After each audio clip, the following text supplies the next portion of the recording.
Welcome to sports floor. मैं हूं Fatima Salim and आज हम स्पोर्ट्स फ्लोर में डिस्कस करेंगे Pakistan squad for West Indies and England tour. और जैसे आप लोगों ने अभी तक तो पता चल गया होगा स्क्वाड में कौन इन है कौन out, but in case you don't know आपको बताएं we have a new captain and हम लोग आज डिस्कशन में बात करेंगे अबाउट आवर सिलेक्शन फिलॉसफी क्या है। उसके अलावा कोचेस के स्टेटमेंट्स ने भी कुछ क्वेश्चंस रेज किए, सम आईब्रोज वर रेज देयर और क्या कुछ हो रहा है चले मैं आपको बताती हूँ। First of all south Shakeel जो है वो फिटनेस की वजह से इंग्लैंड सीरीज़ के लिए कंडीशनल सिलेक्शन बन गए।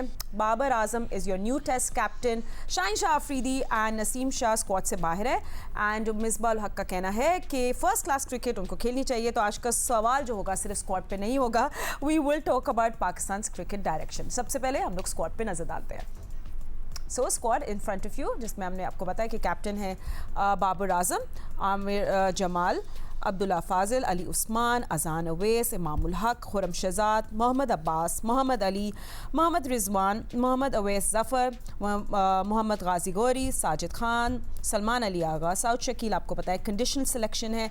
उसके अलावा शान मसूद एंड उबैद शाह। सो पाकिस्तान और वेस्ट इंडीज़ के दरमियान जो टूर है वो 25 जुलाई से शुरू हो रहा है एंड इंग्लैंड का जो टूर है वो 19 अगस्त होगा। सो 13 सितंबर तक हम लोग फुल पैक्ड है with lot of test cricket. So block one अपना चंक शुरू करते हैं। लेट्स टॉक अबाउट कि सबकी फर्स्ट फीलिंग क्या थी when they looked at the squad. मेरे साथ मौजूद हैं पाकिस्तान क्रिकेट टीम के former captain mister Rashid Latif, high test cricketer Ahmed Shahzad and मेरे साथ है क्रिकेट के सिकंदर बग। अहमद, फर्स्ट फील्स आपकी क्या थी स्क्वाड देखकर?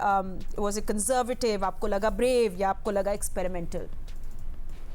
देखिए, मैं जो स्क्वाड देखा है, स्क्वाड में तो मोरलेस चीजें वही ऑलमोस्ट सेम है। आमिर जमाल को आपने ऐड किया है। अब आमिर जमाल को लास्ट टाइम अगर आपने देखा हो साउथ अफ्रीका के अंदर, वो अपने बेस्ट पे नजर नहीं आए, फिट नजर नहीं आए। फिर डोमेस्टिक के अंदर भी जो है उनकी जो रिपोर्ट मिली है वो अपने बेस्ट पे बॉलिंग नहीं कर रहे। लेकिन हो सकता है कैंप लगा है, कैंप में देखा हो, जो सिलेक्टर्स हैं उन्होंने, कप्तान ने देखा हो और उनको बैक किया हो। फिर आप देखें गाजी गौरी की बार बार बात होती है और हम रुहेल नजीर को भूल जाते हैं कि पिछले 18 महीने के अंदर 10 मैच खेला है, 801 स्कोर किए और 66 की एवरेज से उसने स्कोर किए।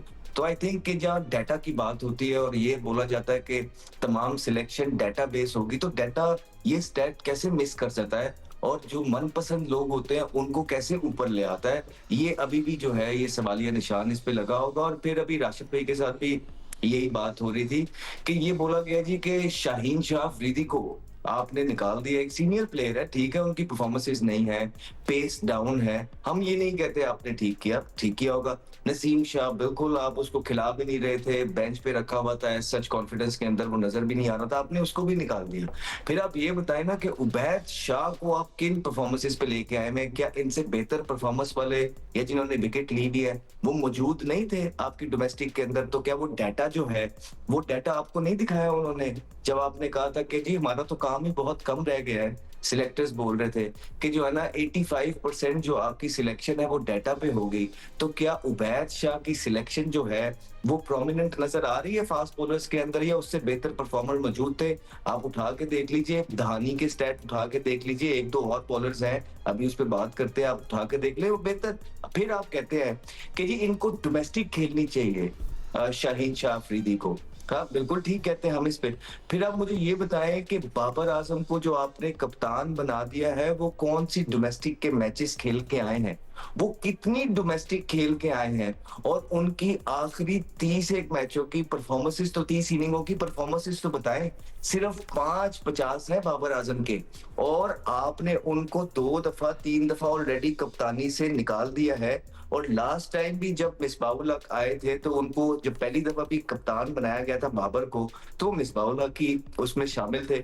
और उसके बाद जो रेस्ट इज हिस्ट्री, आप देख लें कि दुनिया भर के लोग, ना सिर्फ पाकिस्तानी लेजेंड्स, तमाम दुनिया भर के लोग ये भरमा रहे थे कि यार ठीक है एज अ बैट्समैन फिर भी चल जाएगा, लेकिन कप्तानी बिल्कुल भी जो है ना बहुत काम होने वाला है। और इसी वजह से पाकिस्तान ने उनको कप्तानी से हटाया, फिर आपने उनको कप्तान बनाया, फिर अभी आपने हटा के उसको दोबारा से बगैर किसी परफॉर्मेंस के पाकिस्तान क्रिकेट टीम का कप्तान बना दिया है। सो ये डिसीजन जो है बिल्कुल माइंड बॉगलिंग है कि एक तरफ आप अपने सीनियर प्लेयर्स को बोलते हैं जो आपका फेस है कि यार ये तो डोमेस्टिक नहीं खेले, इनको डोमेस्टिक जाके खेलनी है, और दूसरी तरफ एक बंदा जिसकी 30-32 इनिंगों में सिर्फ 5-50 है और मुसलसल नीचे की तरफ उनका इंटरनेशनल क्रिकेट में ग्राफ आ रहा है, और राइट। कप्तानी के जो उनके स्टैट्स हैं वो भी ऑफुल रहे हैं, और उनकी अपनी परफॉर्मेंसेस भी इफेक्ट होती हैं। अब अल्लाह अल्लाह करके एक आधा 250 उन्होंने किए ही थे तो लोग ये कहने लग गए जी फॉर्म में आ गए, और फॉर्म में आते साथ ही अगर 250 का मतलब ये है कि इंसान फॉर्म में आ गया है, आपने उनको दोबारा एक additional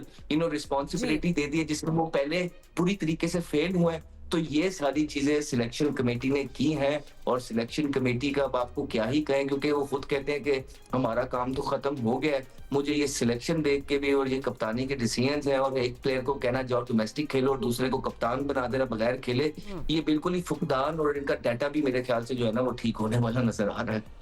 You know, because changing a captain, Ahmed, you're absolutely right, easy होता है कैप्टन चेंज करना, बट यू नो लेकिन कैप्टन का वापस आना, I mean I want to also talk about this in detail. I promise हम लोग पूरा इस पे बात करेंगे कि यू नो ड्रेसिंग रूम को क्या मैसेज जाता है, and lack of options. I think हर कोई बात करे कि we don't have options any more. I am not saying it's a bad decision, but I am just saying कि हम इस पर डिस्कशन करेंगे आगे जाके। पर अभी हम ओवरऑल स्क्वाड पे बात करें, परफॉर्मेंसेज भी दिखाएंगे सबकी ओवरऑल डोमेस्टिक में क्या रही है। We have all the graphics for you. Rashid भाई आपके पास आते हैं, ओवरऑल पिक्चर पे बात कर लेते हैं।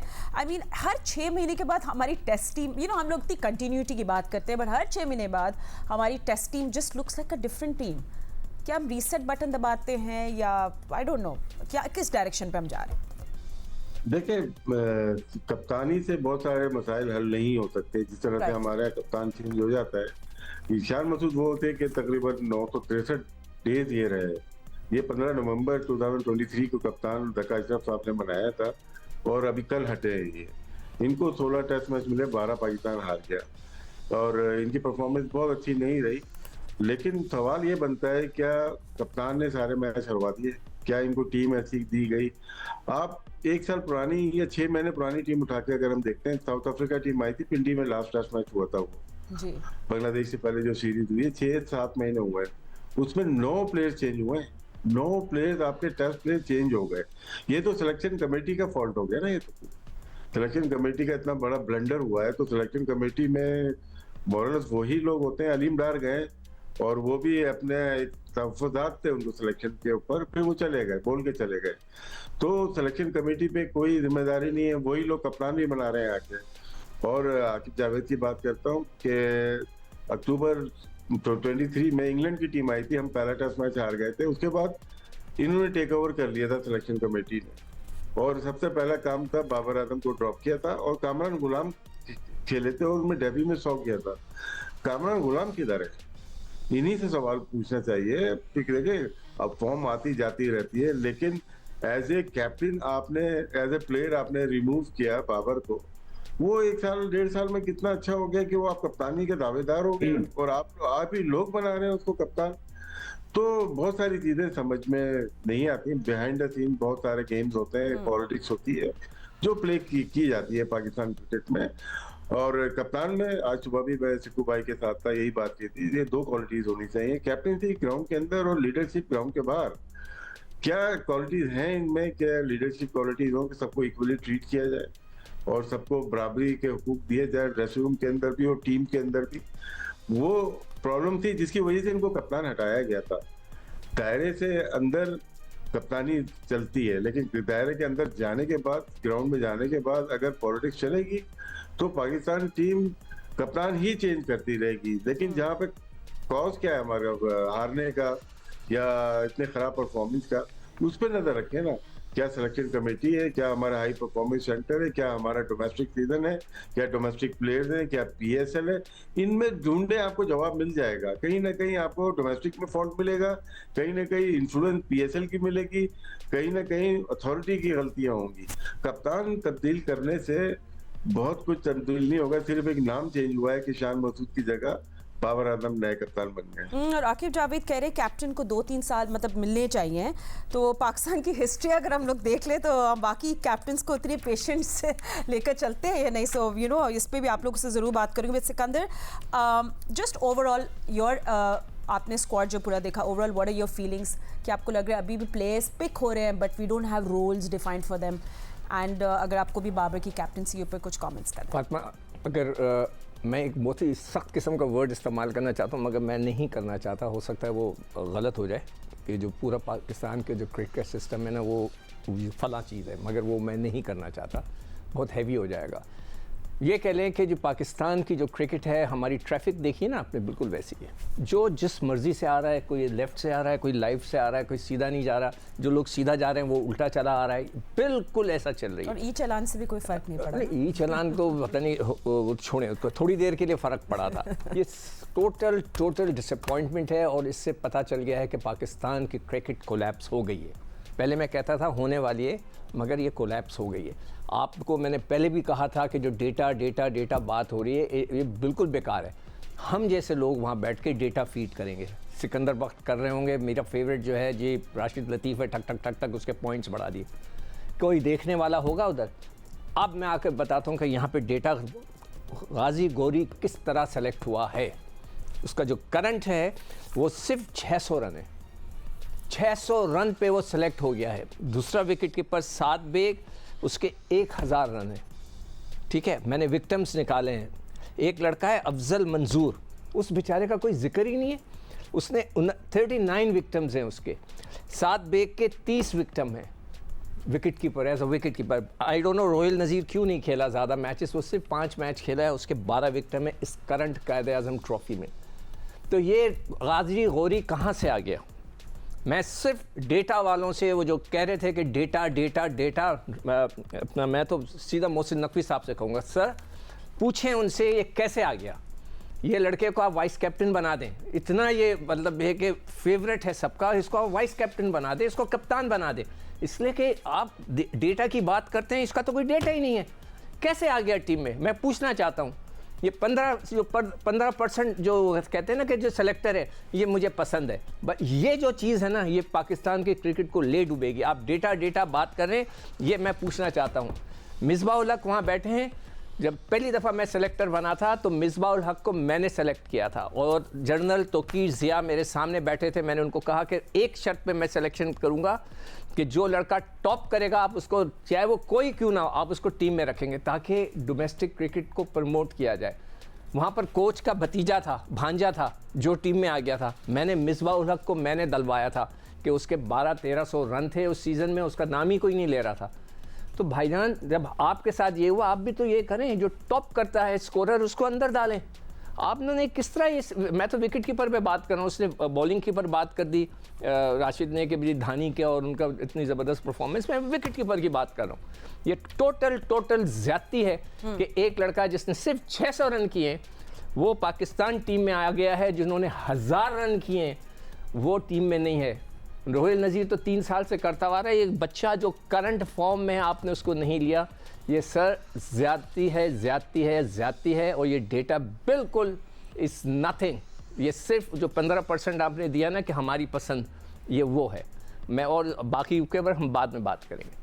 But you know, I also want to know about Shaheen and Shaheen और नसीम का। जैसे यू नो, अहमद आपने पहले भी बात की थी, but why do you think this decision was made? I mean, पूरी दुनिया में सब डोमेस्टिक क्रिकेट खेलते हैं, बट हमारे जो बॉलर्स हैं वो क्यों अवॉइड कर रहे हैं domestic? I mean, I want to know कि वर्कलोड की वजह से इन लोगों को नहीं सेलेक्ट किया गया। What do you think is the philosophy behind that? अब शाहीन और नसीम, जी आप देखिए कुछ अपना भी जो है इतना इंटरेस्ट हमारा नहीं रह गया टेस्ट क्रिकेट के अंदर, और इसमें कोई दो राय नहीं है। अगर कोई इंसान टेस्ट क्रिकेट खेलना चाहता है तो वो उसकी एफर्ट नजर आती है, हर स्पेल के अंदर एफर्ट नजर आती है। और हमारे पाकिस्तान के फास्ट बॉलर्स जो है, बेशक आप शाहीन की बात कर लें, नसीम की बात कर लें, वो नए बॉल के अलावा जैसे ही बॉल पुराना होता है उसके बाद उनका बॉल वो जो चलना है वो बंद हो गया। और एक टाइम था शाहीन जो पुराने बॉल पे आते थे वो अच्छा खासा तेज बॉल, हैवी बॉल करते थे, और ड्राई कंडीशन के अंदर वो जो है ना तेज बॉल करते थे, रिवर्स उनका होता था। पर वो वक्त के साथ साथ जो है, और वो जैसे ही टेस्ट से फारिग होते हैं, T20 में आते हैं, फिर भी उनकी पेस थोड़ी सी ऊपर जाती है। तो कहीं ना कहीं अपना इंटरेस्ट भी जो है हमारा एज क्रिकेटर बिल्कुल खत्म हो रहा है। और उसको फिर मसला ये है कि ये जब चीजें फातिमा आप लोग करते हैं ना, कि फातिमा के लिए जो है डिफरेंट रूल्स एंड रेगुलेशंस है, राशिद लतीफ के लिए डिफरेंट है, सिकंदर के लिए और अहमद के लिए, यही तो मेन प्रॉब्लम आती है। यहीं से टीम के अंदर लड़ाई झगड़े और ग्रुपिंग स्टार्ट होती है। इसीलिए तमाम वो एक्स क्रिकेटर्स आपको बोलते हुए नजर आएंगे कि ये जो लड़ाई झगड़े और ग्रुपिंग होते हैं, ये मैनेजमेंट के डिसीजंस और पीसीबी के डिसीजंस की वजह से हो रहे होते हैं। अब यहाँ पे आपने 2 सीनियर प्लेयर्स को तो ये बोल दिया कि यार इनको डोमेस्टिक खेलने की जरूरत है, ये डोमेस्टिक नहीं खेलते, ठीक। तीसरा, आपने एक बंदे को कप्तान ही बना दिया जो कि प्रूवन फेलियर हो चुके थे कैप्टनसी के अंदर, और फिर आखिरी 30-32 इनिंग्स के अंदर उनके सिर्फ 5-50 लगे हुए थे, उनको आप कप्तान ले आए हैं। और ऑलरेडी ये बातें चलती रही थी कि यार इनकी अपनी परफॉर्मेंस भी जो है ना खराब हो रही है। तो कुछ शहर के लोग भी जालिम थे, कुछ सानू मरन का शौक भी सी, तो शौक है बाबर आजम को कप्तानी का, और उनको ये जो वो ऑब्वियसली एक स्टार्टअप, एक पावर एक रहती है टीम के अंदर। जब आप कप्तान बनते हैं, स्वीट रूम आपको मिलता है, पूरी टीम आपके पीछे पीछे होती है, राइट, आपको डेली अलाउंसेस जो है ज्यादा मिल रहे होते हैं। तो वो शौक एक इस तरह का उनको पड़ गया कि वो 2-3 दफा फेल होके भी उन्होंने दोबारा से ये जो डिसीजन लिया है उसका कैप्टनसी को ले लेने का। बराए मेहरबानी आके ये मत बोलिएगा कि ये हमने मुल्क के लिए किया है। एज सच आप लोगों के कोई रिकॉर्ड्स इस तरह के लिए नहीं थे कि आप मुल्क के लिए कैप्टनसी ले लेते, बजाय कि आप ये कहते कि नहीं जी मैंने 2 से 3 दफा कप्तानी की है, मेरी परफॉर्मेंसेस अपनी भी नीचे चली जाती है, तो आप जो है ना किसी यंगस्टर को या किसी और को बुलाएं। नहीं, उन्होंने भी फौरन ले ली। बनाने वालों का तो मकसद और, तो जैसे मैंने पहले भी बोला कि मिसबाहुल हक जब पहले भी आए थे, उन्होंने बाबर आजम को कप्तान बनाया था, और रेस्ट इज हिस्ट्री। आप उनकी परफॉर्मेंसेस देख लें, बाबर आजम की अपनी परफॉर्मेंसेस देख लें, तमाम चीजें नीचे आई और इस डिसीजन को तमाम हलकों में क्रिटिसाइज किया गया। एक तो फिर आप देखें कि सिलेक्शन कमेटी ने मुशावरत दी, और उस सिलेक्शन कमेटी के अंदर वो आकिब जवेद साहब भी मौजूद है जो ऑलरेडी कहते हैं कि जी इनकी फॉर्म नहीं है, वही इनके जो है ना मिसबाहुल हक साहब भी मौजूद है। उन्होंने एक दफा फिर बाबर आजम को कप्तान बना दिया, और बना के वो T20 की मिसालें भी देते रहे कि जी उसमें सब कुछ है, पीएसएल में उसने ये कर दिया। पीएसएल में भाई पीएसएल तो उसका खराब ही कभी नहीं गया, एक आधा पीएसएल उसका ड्राई गया होगा, बाकी तो यही तो हम कहते हैं कि आपकी पीएसएल में और आपकी इंटरनेशनल क्रिकेट में And that should not be a benchmark for test selection. You know, the rhythm for PSL and test is different. Yes. बस वाइंड अप करने दें कि मुझे ये है कि देखिए ये जो सिलेक्शन कमेटी होती है ना, उसी का तो ये काम होता है कि वो ये गेज करे कि अच्छा यार इसका पीएसएल का स्टैंडर्ड उस तरह का नहीं है, लेकिन हमने वो लड़के ढूंढने हैं, उनसे काम लेना है जो इंटरनेशनल लेवल पे जाके सरवाइव कर सके और एक्सेल कर सके और मुल्क को मैचेस जितवा सके। जो ये सिलेक्शन कमेटी चाहे 6 महीने हुए, चाहे 1.5 साल हुए, चाहे 2 साल हुए, अभी तक नाकाम नजर आ रही है। ठीक है, हम लोग बाद में आके इस डोमेस्टिक सीजन पे पूरी नजर डालेंगे about these players. Saud Shakeel की you know his selection conditional है, अगर वो फिट नहीं है तो what is peace. I am a big Saud Shakeel fan, मगर अगर ही इज़ नॉट फिट तो पाकिस्तान का मिडिल ऑर्डर क्या हम लोग इस पर क्वेश्चन मार्क है। इज़ सो इम्पॉर्टेंट इस वक्त के अभी हम उनको कंडीशनल रखा है कि नहीं। फिर हमने शान मसूद की भी बात करनी है, उनकी कैप्टनसी गई बट उनकी स्क्वाड में जगह बरकरार है। सो ये सेलेक्टर्स का कॉन्फिडेंस है या we need that experience? All these questions after short break.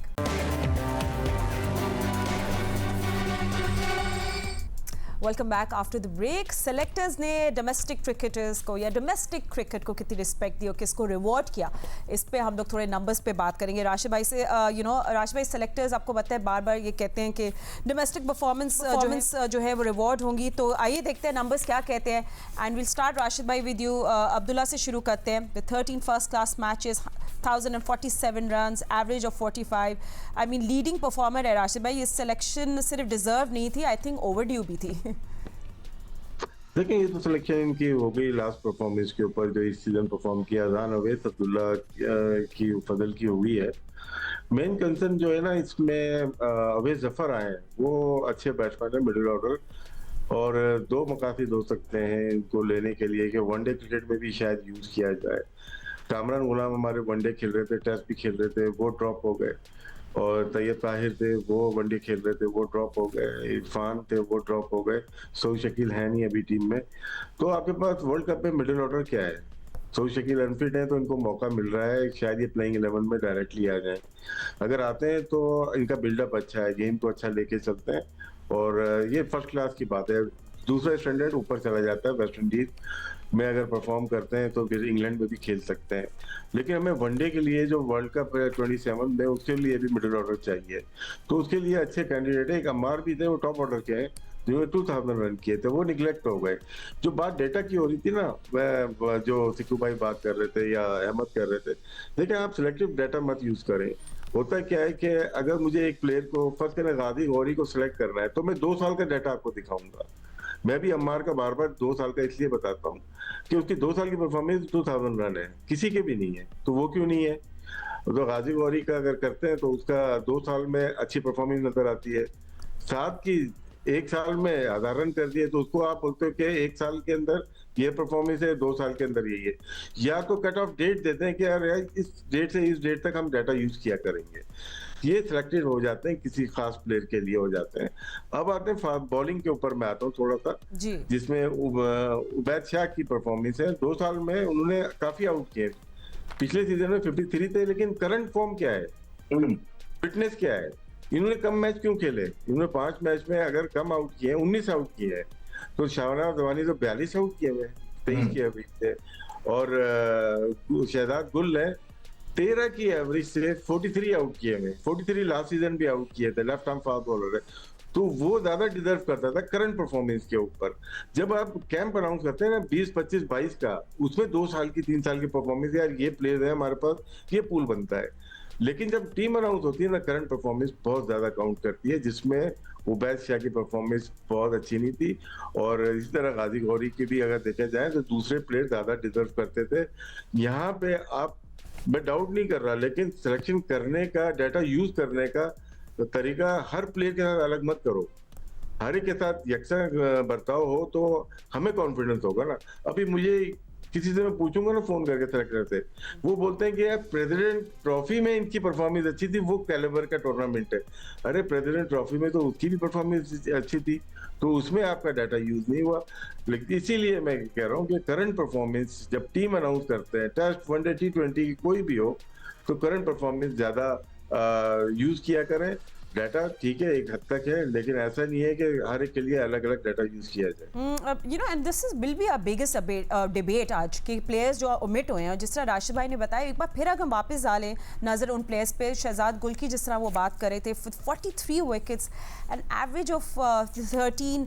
I mean ये नंबर्स इग्नोर करना थोड़ा मुश्किल है। आई मीन ये सिलेक्शन के लिए इनफ नहीं था।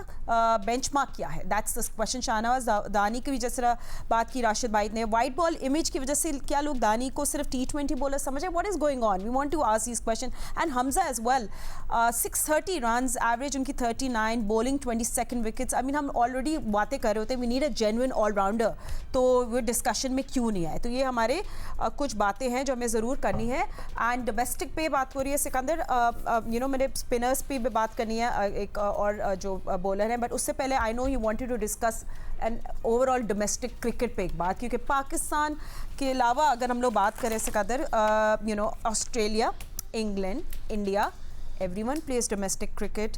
पाकिस्तान में इंटरनेशनल बॉलर्स क्यों अवॉइड करते हैं? What is why do you से?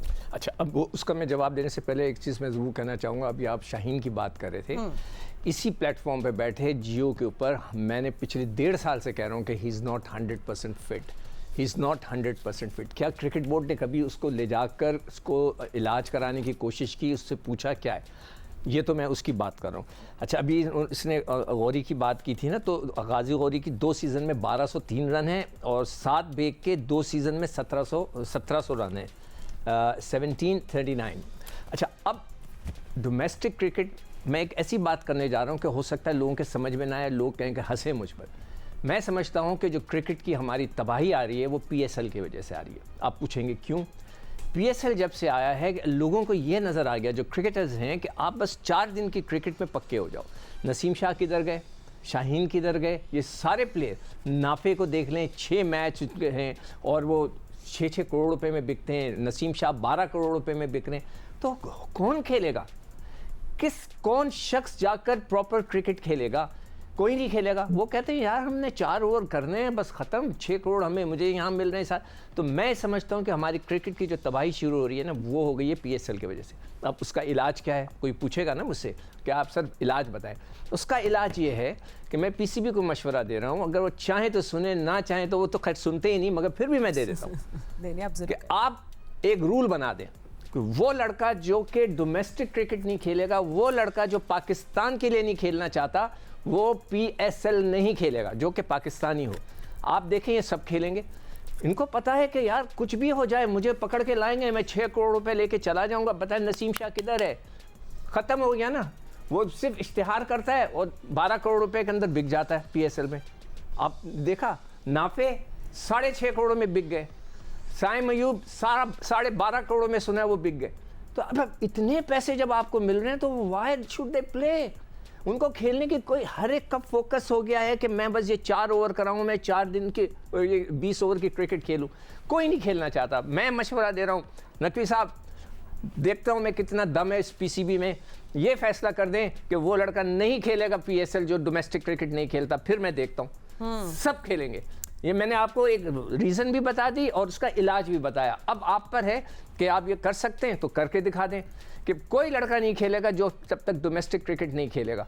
तो देखें आप सब आकर खेलेंगे, हमारी क्रिकेट इंप्रूव की। देखें मैं अकेला नहीं कह रहा ये बात, वसीम अकरम, वकार यूनुस, रमीज़ राजा, जितने कमेंटेटर्स हैं, हर कोई ये कह रहा है कि इनको 4 दिन की क्रिकेट खेलनी चाहिए, मगर आपका कोच कहता है कि कोई नहीं खेलेगा। चल ठीक है। जी राशिद भाई, एक चीज जी तो भाई ने जो बात की उसको आगे लेके चलता हूँ। अभी सेंट्रल कॉन्ट्रैक्ट में जो शिकें लगाई गई हैं, जो क्लॉज बनाए गए हैं, उसमें PSL मैंडेटरी है, आपको सबको खेलना लाजमी है आपको। और जो टेस्ट खेलेगा उसके लिए 4 या 5 फर्स्ट क्लास हैं, जो वनडे खेलेगा उसके लिए लिस्ट है कि कुछ मैचेस हैं, लेकिन हर एक के लिए मैंडेटरी है PSL।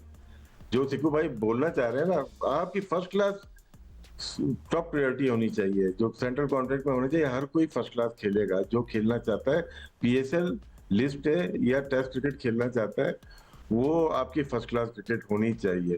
और फर्स्ट क्लास क्रिकेट देखें, मैं थोड़ा सा आगे लेके चलता हूँ आपको, जो बात करें लड़के क्यों नहीं खेल पाते, हमारा शेड्यूल ऐसा बनता है, ड्रॉज ऐसे बनते हैं जिसमें आपको जरूरत ही नहीं पड़ती खेलने की, क्योंकि नवंबर में आपका इस दफा सितंबर के मिड में शुरू हो रही है। वरना लास्ट ईयर या इंग्लैंड जब आई थी या बांग्लादेश जब आई थी, 2 टेस्ट वो खेले, 3 टेस्ट के लिए इंग्लैंड आई थी और दूसरा टेस्ट शुरू हो रहा था तो हमारी डोमेस्टिक शुरू हो रही थी। दुनिया में क्या होता है कि जब कोई टीम आ रही होती है इससे एक महीना पहले आपकी फर्स्ट क्लास शुरू हो जाती है, क्योंकि कैंप लगाने से अच्छा है आपके जो प्लेयर्स हैं 3-3 फर्स्ट क्लास मैच खेल रहे हैं, उसके बाद नेशनल टीम के साथ पार्टिसिपेट करें टेस्ट मैचेस में। जब आपके अपने इंटरनेशनल डायरेक्टर वगैरह सेट करते हैं ना आपका शेड्यूल या सीरीज, तो वो अगर चौथे मैच में, टेस्ट मैच में जो होम खेला जा रहा है, 2 बांग्लादेश से हार चुके हैं और दूसरा टेस्ट मैच शुरू होने जा रहा है मुल्तान या रावलपिंडी, जहाँ पे भी इंग्लैंड से, उस वक्त हमारी फर्स्ट क्लास क्रिकेट शुरू हुई है। तो आपके जो प्लेयर्स थे वो वैसे ही टच में नहीं होते, तो आप जो शेड्यूलिंग करें ना वो ऐसी करें कि फर्स्ट क्लास आपकी स्टार्ट हो जाए और नेक्स्ट जो टेस्ट मैचेस हो वो उसके 1 से 1.5 महीने के बाद होम सीरीज हो, तो वहां पे आप लाजमी करते हैं कि ये प्लेयर पार्टिसिपेट करेंगे तो वही खेलेंगे आपकी टेस्ट क्रिकेट। बेसिकली अगर आप किसी बॉलर को कह रहे हैं कि आपने अपनी रेड बॉल चले इंप्रूव करनी है, तो आपको ये भी देखना है कि उनके लिए डोमेस्टिक कब अवेलेबल है, और कब था, आई मीन डोमेस्टिक सिस्टम, तो और अगर जब अवेलेबल था उन्हें कितना खेला। So all of this check and balance. अच्छा, एक वेल डिजर्व्ड भी है, उसकी हम ज़रूर बात करेंगे, that's Ali Usman Ahmed. I mean spinner is the biggest domestic performer, 73 wickets, average of 29, 5 wicket hauls हैं उनके, सॉरी मुझे पेपर देख के देखना पड़ रहा है, and just so many numbers there, and 4-10 wicket matches. I mean अगर ये सेलेक्टर की फाइल को कोई बहुत बड़े जस्टिफाई करता है, so it's this player. I am so happy to see him and I hope कि हम इनको देखें इंग्लैंड और वेस्ट इंडीज। मैं इनके साथ खेला हूँ। अच्छा। और डिसेंट बॉलर है, हाँ जी डिसेंट बॉलर है, बड़े अरसे से डोमेस्टिक क्रिकेट खेल रहे हैं, काफी ओवर्स करते हैं, ड्राई कंडीशंस होती हैं जिसमें बहुत सारे ये ओवर्स फेंकते हैं, उसमें ऑब्वियसली एक इनका फर्मा भी एक जुल्फकार बाबर का जिसका सेट था, इनका भी एक फर्मा सेट है, अच्छी डिसिप्लिन बॉलिंग करते हैं, चालाक बॉलर है और I wish him all the best. इनको रिवॉर्ड मिला है अपनी डोमेस्टिक क्रिकेट के अंदर जो इन्होंने अरसा दराज से परफॉर्मेंसेस कर रहे हैं। होपफुली ये आए पाकिस्तान टीम के अंदर और ये वेस्ट इंडीज टूर के अंदर, क्योंकि वहाँ पे इस तरह के पिचेस हो सकते हैं कि जहाँ पे इनको टर्न मिले, असिस्टेंट मिले, वहाँ पे ये पाकिस्तान को मैचेस जितवाएं। अच्छा, इसमें मैं एक चीज़ ऐड करूँगा, अभी जैसे उसने अहमद ने बोला ना कि वो उनके साथ खेल चुका है, उसके बारे में सब डिस्क्राइब कर दिया। अब जब कोई परफॉर्मेंस देता है और आप उसको सेलेक्ट करते हैं तो फिर आप उनको अच्छी बातें सुनने को मिलती हैं ना। अहमद ने उसको बहुत अच्छी तरह डिस्क्राइब किया, इसलिए कि वो एक अच्छा बॉलर है, उसने अच्छी परफॉर्मेंस दी है, कोई आवाज़ नहीं उठाएगा। मगर आप जब ऐसे बंदे को लेकर आते हैं कि जो किसने परफॉर्मेंस नहीं दी तो फिर आवाज़ें उठेंगी। और डोमेस्टिक क्रिकेट की जो राशिद ने बात की, बिल्कुल सही कह रहा है। अभी देखें 21 दिन थे, 22 दिन थे, आप कराते मैचेस, हमें पता चल जाता कौन कितने पानी में। हमारा जो डायरेक्टर है वो था, वो चला गया, मगर सुना वही कंट्रोल करें, उनके छोटे भाई आ गए। मुझे कोई नहीं फ़र्क पड़ता बताने में कि अब उनके छोटे भाई आ गए हैं, उस डायरेक्टर डोमेस्टिक क्रिकेट बन गए हैं। मतलब है कि माशाल्लाह से हमारी जो क्रिकेट है किस तरह चलती है आपके सामने है। और वो एक T20 कराते हैं, सेमीफाइनल के बाद 3 महीने बाद फाइनल कराते हैं। यार कहीं दुनिया में नहीं होता। और जैसे अभी पिछले दिनों वो हमारी कोई वो अहमद बता रहे थे कि वो ड्यूरिंग द कैंप लड़के जा रहे हैं, आ रहे हैं, कोई दुबई जा रहा है, कोई अपने मामा से मिलने जा रहा है, कोई खाला से मिलने जा रहा है। यही चीज़ PSL में हुई है। कभी कोई बड़े टूर्नामेंट में ऐसा होता है, अभी वर्ल्ड कप चल रहा है फुटबॉल का, क्या लोग अपने घरों को जा रहे हैं, क्या अपने घर में मिलकर आ रहे हैं? यार इस तरह शेड्यूलिंग की जाती है कि जब एक रिदम बनता है। आपका एक प्लेयर ऑस्ट्रेलिया गया, 18 घंटे की ड्राइव करके एक्सीडेंट किया, ड्रंक हुआ, पुलिस केस बना, दोबारा 18 घंटे खेल कर आया, तो वो क्या खेलेगा? तो आप खुद अपनी क्रिकेट का जो है स्टैंडर्ड गिरा रहे हैं। कभी दुनिया में कोई टूर्नामेंट, अभी वर्ल्ड कप चल रहा है, आप देख लें फुटबॉल में, क्या उनके फुटबॉलर जा रहे हैं अपने घर? कोई नहीं जा रहा है। स्केड्यूलिंग सही होनी चाहिए, प्रॉपर क्रिकेट होनी चाहिए। आप लोगों ने इस क्रिकेट को बिल्कुल इस नहज में पहुंचा दिया है कि अब आगे हम क्या कहेंगे इन्हीं प्रोग्रामों में, फिर आप खुद ही ख्याल कर लीजिएगा। चले ठीक है। पाकिस्तान की देखिए, ओपनिंग, ये सारी चीजें फातिमा, ये सारी चीजें नई नहीं है, ये हम बताते ही आ रहे हैं कि बस चेहरे बदल रहे हैं और वो चेहरे टाइम बाय करने की कोशिश कर रहे हैं। इनके तमाम डिसीजंस आप देखेंगे तो वो यही लगता है कि कहीं ना कहीं अपने लोगों को एडजस्ट करने की कोशिश की जाती है और उसके बाद कोई ऐसे डिसीजन ले लिए जाए कि जिनसे इनसे भी फ्लैग कम आए। अब आप देखें कि चेयरमैन क्रिकेट बोर्ड होते हैं, उनकी कोशिश होती है हर दौर के अंदर, ये नहीं कि जो नीचे सिलेक्शन कमेटी वगैरह हो जाए, मैनेजमेंट हो जाए, पहले वो बड़े नाम लेके आके रख दिए जाते हैं ताकि क्रिटिसिज्म वहां पे हो जाए। और वो जब आते हैं, जिस तरह मिसबाहुल हक लास्ट टाइम भी आए थे, वो जब आए वो बाबर आजम को सिर्फ परफॉर्मर थे, उनको उन्होंने कप्तान बनवा दिया ताकि वो चाहते हैं कि अब बाबर आजम की तरफ जो है ना चीजें, इस दफा भी वही है कि ये सिर्फ क्रिटिसिज्म बांटने की चीजें हो रही है। पाकिस्तान को तरक्की या ऊपर किस तरह, और प्लेयर अब जवाब देते हैं। देखें, प्लेयर से आप जरा बात करें पीछे, जब उनसे कहते हैं कि यार आप जरा प्रोफेशनलिज्म दिखाएं, आप मुल्क को ऊपर रखें, आपको इतने पैसे दिए जाते हैं, तो वो आगे कहते हैं कि भाईजान फिर आप भी प्रोफेशनलिज्म दिखाएं, सिलेक्शन कमेटी भी प्रोफेशनलिज्म दिखाए। उन्होंने एक कॉन्ट्रैक्ट पेशावर जर्मनी से किया होता है, एक पाकिस्तान में किया होता है, एक अमेरिका में किया होता है, जब एक सुई गैस में या अपने डिपार्टमेंट में किया होता है। जब आप 3-3, 4-4 जगह से फाइनेंशियल हासिल कर रहे हैं, तो हमें आप फिर क्यों कह रहे हैं कि प्रोफेशनलिज्म दिखाया? अब इस चीज का उनके पास जवाब होता नहीं है। तो ये तमाम चीजें हैं कि जो पाकिस्तान क्रिकेट बोर्ड के साथ मुंसलिक हैं लोग, अभी हैं, पहले थे, जो या आगे आएंगे, वो लोग थॉरली दिल से सिर्फ पाकिस्तान की क्रिकेट के लिए काम करें। ये हमने पहले भी बोला था कि ये वो हालात नहीं है कि आप पैसे कमाने की नीयत से पाकिस्तान क्रिकेट बोर्ड के अंदर आएंगे। आपने मुल्क के लिए कुछ करना है, क्योंकि सिक्कू भाई जो कह रहे हैं कि पाकिस्तान की क्रिकेट डूब गई है, वो हो चुका है। अब मेडिकल है जो आपको उठाएंगे, इसलिए तो आप देखेंगे कि सुबह शाम मीडिया पे आके जस्टिफिकेशनें दी जा रही हैं और कोई एक चीज अच्छी नहीं। कोई एक कंपैरिजन करते हैं कि जी इंडिया से तो हम कभी जीते नहीं, तो भाईजान आगे भी हम उम्मीद छोड़ दें कि नहीं? फिर ये कहते हैं कि जी मेरी जो होप है वो अगले आने वाले जो बच्चे हैं वो, यानी कि और 4 साल आपको दे दें। तो ये तमाम चीजें टाइम बाय करने की चीजें हैं। इवेंचुअली अभी तक आप देख लें कि ये करंट सिस्टम को ऑलमोस्ट सेटअप को 3 साल होने लगे हैं, लेकिन आप भी अब शो करती हैं। आप ही हमें बता दें कि अगर कुछ अच्छा हुआ है तो हम वो बैठ के बयान कर देते। मैं भी काफी टाइम से ये बात कर रही हूँ कि सम ऑफ दीस कन्वर्सेशंस जो है ना, ऐसे लगता है कि हम बहुत सालों से आखिरी चीज I can't, I am so sorry, I promise break के बाद अच्छा कि हम किसी के दुश्मन नहीं है, हम सिर्फ और सिर्फ पाकिस्तान की बात करते हैं। एब्सोल्युटली ठीक है। चलिए ऑन दैट नोट हम लोग क्विक ब्रेक ले लेते हैं। Welcome back after the break. अब हम लोग ज़रा बात कर लेते हैं दो डिफरेंट कंडीशंस। एक जगह ट्रॉपिकल वेदर, दूसरी जो इंग्लैंड का टूर होगा उसमें हमने देखेंगे ना the Dukes ball and swing and seam and long spells. तो इस करंट बैटिंग लाइनअप पे हमें देखना, are they ready for both these conditions और नॉट? राशिद भाई, थोड़ी सी बैटिंग पे हम लोग बात करते हैं। आपके पास अजान भी आ गए हैं। आई मीन काफ़ी सालों से हम लोग बात करें about the opening problem, but क्या हम इनको इमीडिएट 11 में देखेंगे, कहाँ देखेंगे? और फिर हमारे पास एक्सपीरियंस प्लेयर्स हैं, शान, इमाम, रिजवान, सलमान अली आगा। थोड़ा सा अब लाइनअप को शेप देते हैं। देखिए, ट्राई एंड टेस्टेड है सारे प्लेयर्स। 16 में से 12 यही लोग आ रहे हैं, ठीक है ना। जहाँ पे बात की जाती है ना, 12 यही बैटिंग लाइनअप आ रही है, जिसमें एक चंद और प्लेयर आप शामिल कर सकते हैं, जिसमें अब्दुल्ला शफीक थे, बैटिंग कर रहे थे, और भी कुछ प्लेयर्स होंगे जो कि पार्ट रहे। हमें मिडिल ऑर्डर देखनी है यहाँ पे भी। अभी भी 4 ओपनर नजर आ रहे हैं। 2 नए ओपनर हैं, अब्दुल्ला फजल है, अजान अवैस है, जो कि परफॉर्मेंस पे आए हुए हैं। शान मसूद कभी ओपनर होते हैं, कभी नंबर 3 पे होते हैं।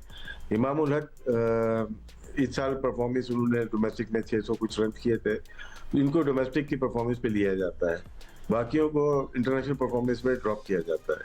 तो ऑल टुगेदर अगर परफॉर्मेंस देखते हैं तो ये आपके सामने नजर आ रही है टेस्ट मैचेस की।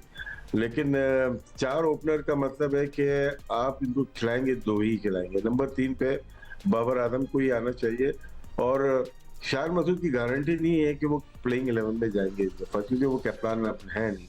वेस्ट इंडीज की कंडीशन, अभी हम जो टेस्ट मैचेस देख रहे हैं, श्रीलंका ने 650 रन कर दिए, वेस्ट इंडीज के भी 350 रन पे 4-5 आउट है, शेहोप खेल रहा है, और तो बैटिंग पैराडाइज लग रही है वो।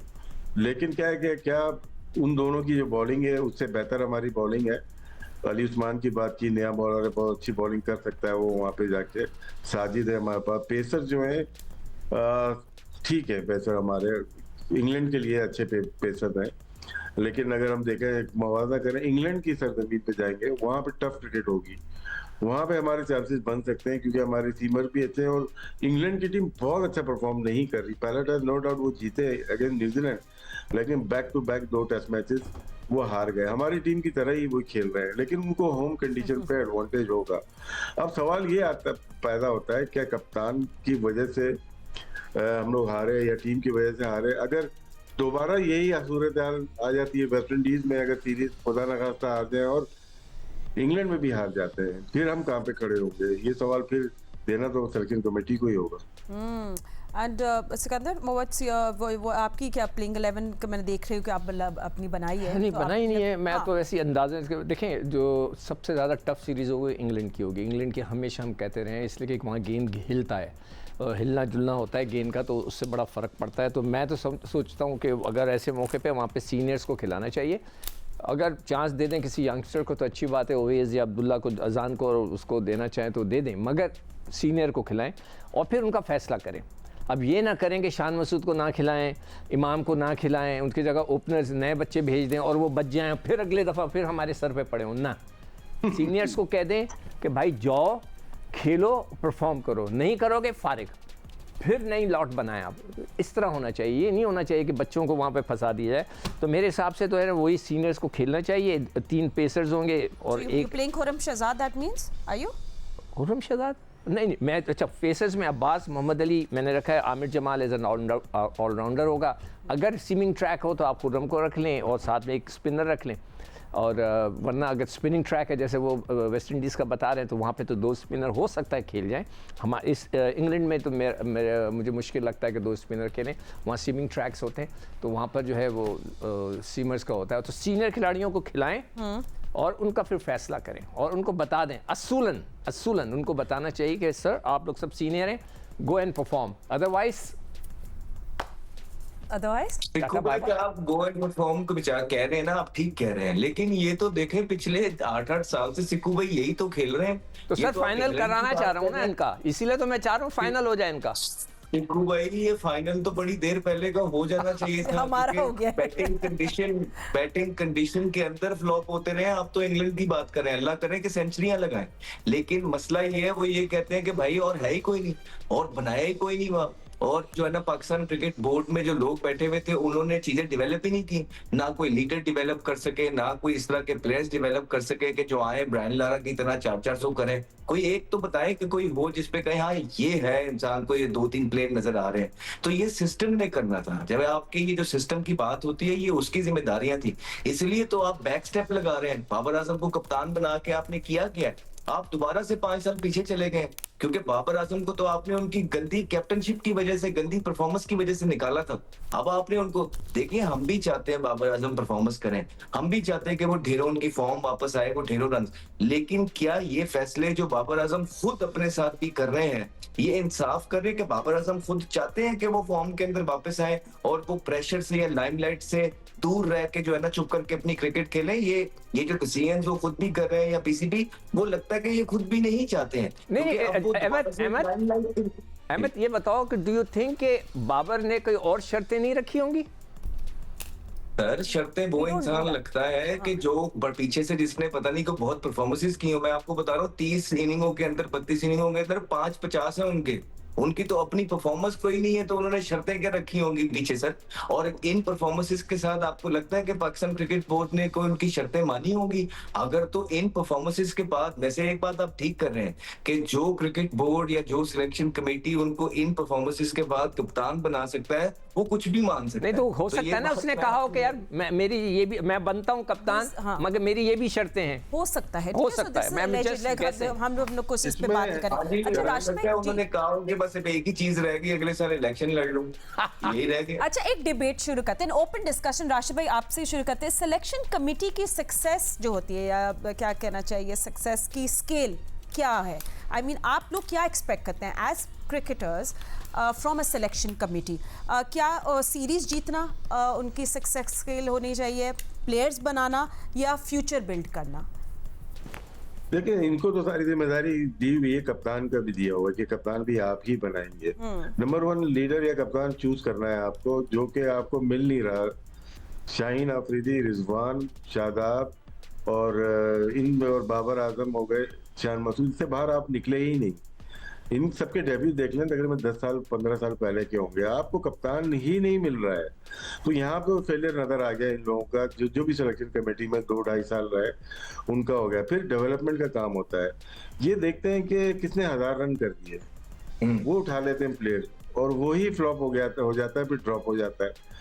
आप लिस्ट निकाल लें कितने लोगों ने डेब्यू किया है और सब लोग प्लेयर गए किधर, सारे आपके सामने आ जाए, यही लोग थे ना। तो वहां पे ये समझ में आता है कि हर सीरीज में एक नया एजेंडा होता है, नई चीज है, सामने प्रेस कॉन्फ्रेंस करके वो चले जाते हैं। तो मेरे ख्याल से ये गलत तरीका है कि सिलेक्शन कमेटी को सारी जिम्मेदारी दे दी और वो परफॉर्मेंस नहीं दे रही, दूसरों के ऊपर डाल के वो चले जाते हैं। शायद इसको भी पाकिस्तान क्रिकेट बोर्ड को चाहिए कि वो बेहतरी से इसको कर सकता है, या तो पीसीबी के आइन में जिस तरह से है कि कैप्टन और सिलेक्शन कमेटी और सीएफओ ये चेयरमैन बनाएगा, तो या तो वहां से वो हटवा दें कि ये सिलेक्शन कमेटी के हाथ में आ गई है। तो डाउट क्रिएट होता है क्या कि क्रिकेट बोर्ड का इन्फ्लुएंस होता है। कल जिस तरह से बैठे हुए थे हमारे तीनों रिस्पेक्टेड सेलेक्टर्स बैठे हुए थे, चीफ सेलेक्टर बैठे हुए थे, ऐसा लग रहा था कि डरा के बिठाया हुआ है क्योंकि आप लोग प्रेस कॉन्फ्रेंस करेंगे और ये बोलना है। मुझे लगा ऐसा, क्योंकि बहुत सारी प्रेस कॉन्फ्रेंस जब टीवी पर लाइव होती है ना, वो इतनी आसान होती नहीं है। आपको जवाब दे रहे हैं, तो ये सिलेक्शन कमेटी हमारे यहाँ या कप्तान डमी रिक्वायर्ड होता है। हिस्ट्री है हमारी भरी पड़ी हुई है, डमी कप्तान और डमी आपके पास सिलेक्शन कमेटी होती है कि हम जो मर्जी करवा लें। हमारे पास कोई ऐसी चीज है नहीं जो आपको मैं बता सकूं, लेकिन हिस्ट्री बताती है। जो लोग सिलेक्टर रहे हैं, चिक्कू भाई भी जानते हैं लोगों को, अहमद भी जानते हैं, मैं भी जानता हूं, जो बाद में आके बोलते हैं यार नहीं हमने तो ये नहीं किया। सबसे बड़ी ताज़ा मिसाल अलीम डार है। चिक्कू भाई तो काम कर चुके हैं, कितने सारे डिसीजन हुए जिसमें उन्होंने ना किए। यहाँ पे ना करने वाले लोग आपको रिक्वायर्ड नहीं होते, चाहे वो कप्तान हो चाहे वो सिलेक्शन कमेटी हो। और फिर फातिमा आप ये देखें कि ये कहते हैं कि अभी तो वर्ल्ड कप में बड़ी दूरी है और वर्ल्ड कप के जब पास आ जाते हैं ना, तब वर्ल्ड कप की तैयारियां शुरू करते हैं। और दूसरी तरफ अगर आप अपनी नेबरिंग कंट्री को भी देखेंगे, भी सूर्या कुमार यादव उन्होंने वर्ल्ड कप जितवाया है, उसको जितवा के उन्होंने हटा दिया और अगले वर्ल्ड कप की तैयारी स्टार्ट कर दी है। तो यहाँ की तो फिलॉसफी ही डिफरेंट है। पाकिस्तान के अंदर एक तो फिलॉसफी डिफरेंट है, ऊपर से एक और नई चीज करा दी है। वो कहते हैं जी टॉप 4 में तो हम बड़ा कम पहुंचे हैं और हमारा क्राइटेरिया भी जो फातिमा रह गया ना इस नेशन का, वो अब जीतने की उम्मीद कोई नहीं लगाता है, ना ही मीडिया लगाता है, ना ही अवाम। उनका एम ये होता है किसी तरीके से टॉप 4 में पहुंचे, but that's all they want to do. और आप देख लेंगे इंशाल्लाह ताला, अल्लाह करे पाकिस्तान जीते अगले साल वर्ल्ड कप जब भी है, लेकिन अगर ये टॉप 4 में पहुंच गए तो आप देखिएगा they are happy with it. चले एनीवे पाकिस्तान के पास लीडरशिप पाइपलाइन ही नहीं है, that's something that we really want next show. But thank you so much analyst, आपने हमें ज्वाइन किया। हम आपको मिलेंगे बहुत जल्द। अभी फिलहाल लेते हैं वक्त। अल्लाह हाफ़िज़।